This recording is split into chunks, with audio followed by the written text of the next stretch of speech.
الرحمن الرحیم۔ رکوع نمبر 3۔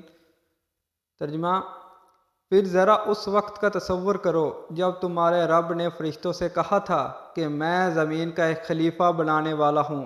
انہوں نے عرض کیا، کیا آپ زمین میں ایسے کو مقرر کرنے والے ہو جو اس نظام کو بگاڑ دے گا اور خون ریزہ کرے گا؟ آپ کی حمد و ثنا کے ساتھ تسبیح اور آپ کی تقدیس تو ہم بھی کر رہے ہیں۔ فرمایا، میں جانتا ہوں جو کچھ تم نہیں جانتے۔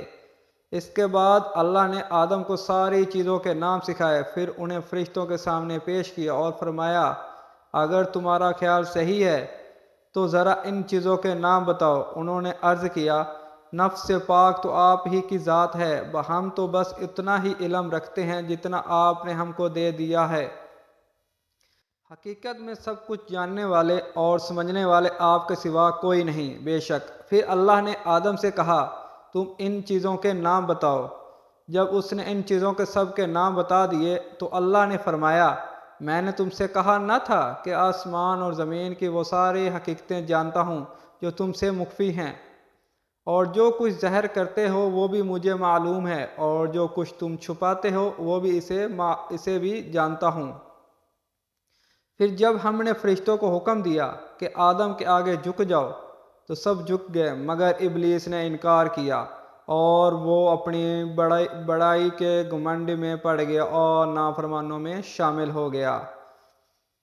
پھر ہم نے آدم سے کہا کہ تم اور تمہاری بیوی دونوں جنت میں رہو اور یہاں با فراغت جو چاہو کھاؤ، مگر اس درخت کا رخ نہ کرنا ورنہ ظالموں میں شمار ہوں گے۔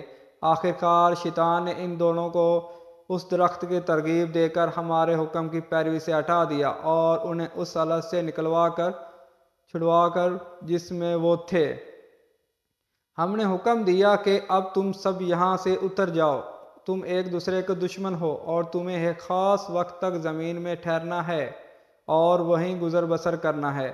اس وقت آدم نے اپنے رب سے چند کلمات سیکھ کر توبہ کی، جس کو اس کے رب نے قبول کر لیا، اور کیونکہ وہ بڑا معاف کرنے والا اور رحم فرمانے والا ہے۔